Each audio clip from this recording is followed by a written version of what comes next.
Bismillahirrahmanirrahim. In the name of Allah, the most gracious, the beneficent. I am Sir Nazir Awan. Let me welcome you all in my YouTube channel, The Innovative Learning Style.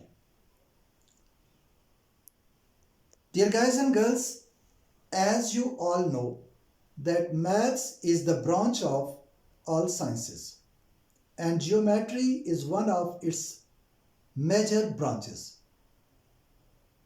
So, in geometry, the topic I am going to discuss is triangle, its different types, and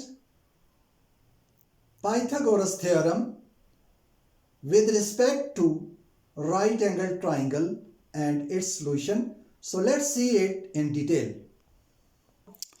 dear students, सबसे पहले हम triangle को देख लेते हैं। ये जो shape आपको नज़र आ रही है, अगर आप इस पे गौर करें तो इसमें आपको 6 मुख्तलिफ़ चीज़ें नज़र आ रही हैं।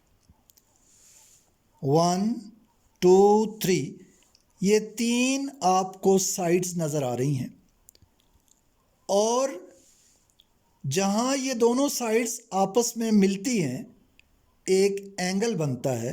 तो इस तरह आपको 3 एंगल नज़र आते हैं।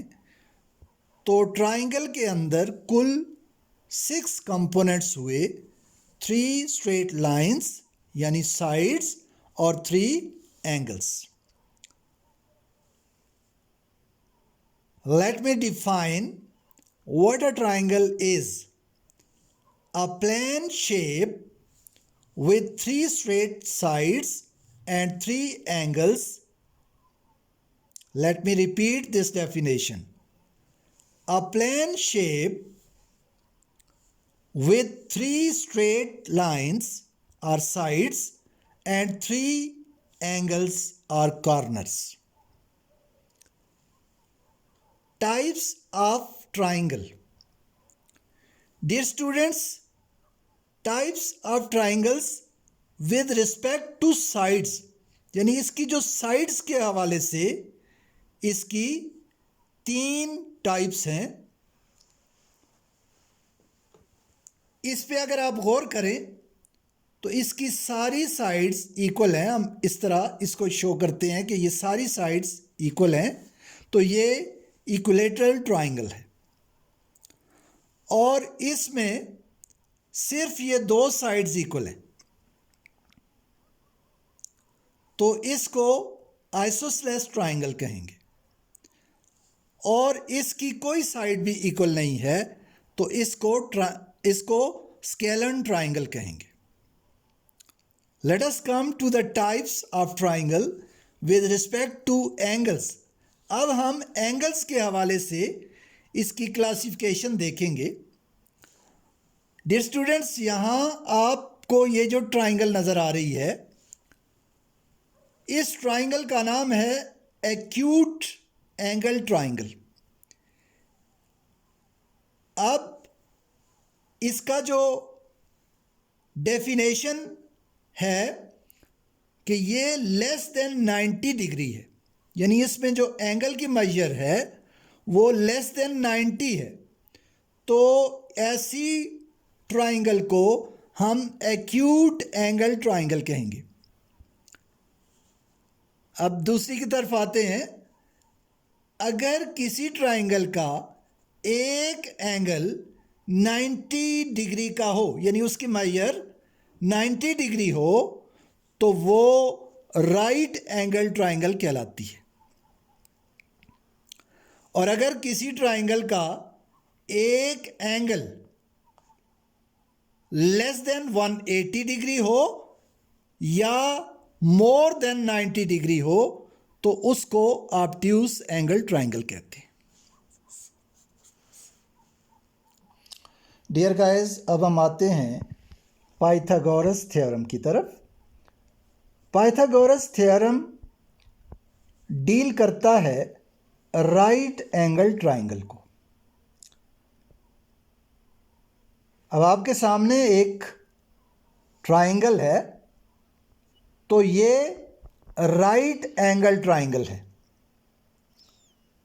इसकी 3 साइड्स हैं, इनके नाम देख लेते हैं।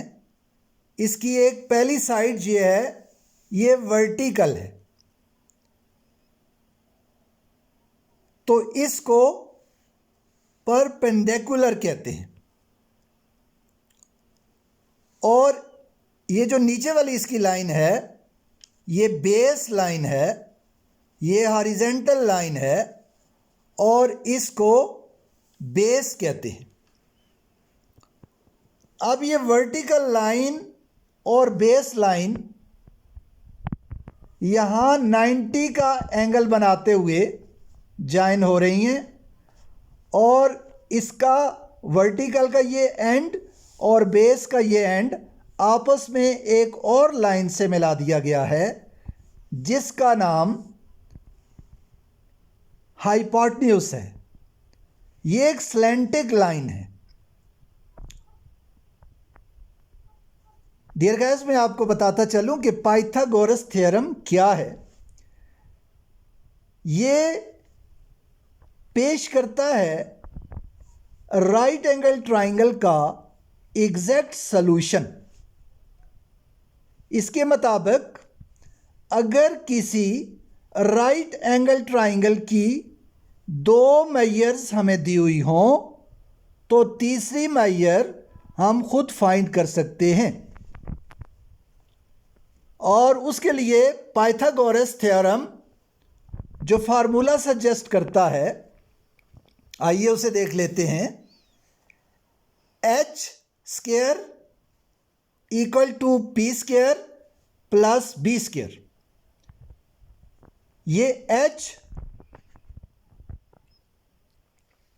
हाइपोटेन्यूज है, यानी जो स्लैंटिंग लाइन है, और p वर्टिकल लाइन है और b इसकी बेस लाइन है।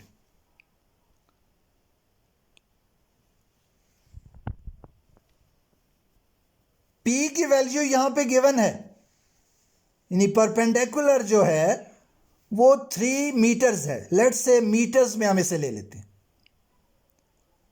और इसकी जो बेस है वो 4 मीटर्स है।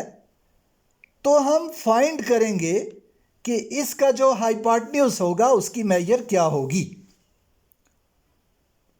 तो फार्मूला हमारे सामने है, आइए करते हैं। h स्क्वायर इक्वल टू, अब हम वैल्यूज पुट करते हैं। p की वैल्यू 3 है तो हम 3 का स्क्वायर लेंगे प्लस बेस की जो वैल्यू है वो 4 है तो 4 का स्क्वायर लेंगे। ये एज इट इज नीचे आ जाएगा क्योंकि हम इसे फाइंड कर रहे हैं। h स्क्वायर इक्वल टू 3 3 जार 9 प्लस 4 4 जार 16। आगे चलते हैं। h square equal to 16 plus 9 25। अब हम इस स्क्वायर को कैंसिल करते हैं स्क्वायर रूट से।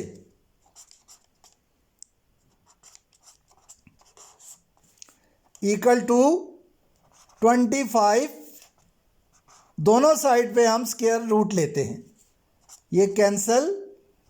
h equal to 5। तो इस तरह हमारा जो हाइपोटेन्यूज है वो 5 मीटर्स है।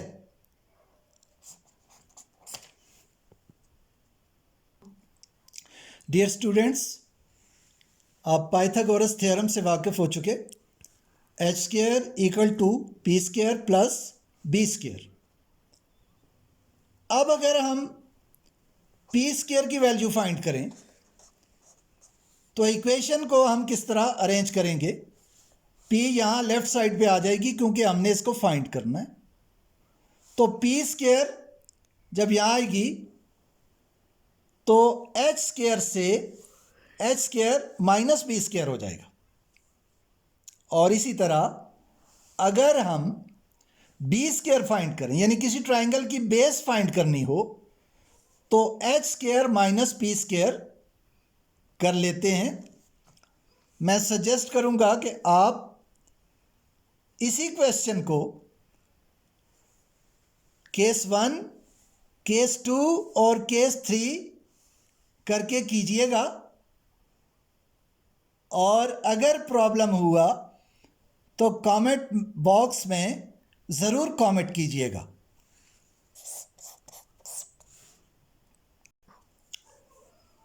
डियर स्टूडेंट्स,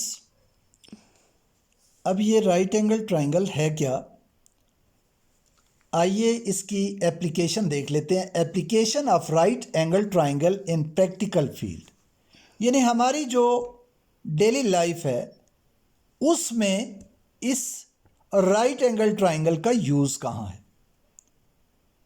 तो डियर स्टूडेंट्स, सारी की सारी जो इंजीनियरिंग है वो इसी पे बेस करती है।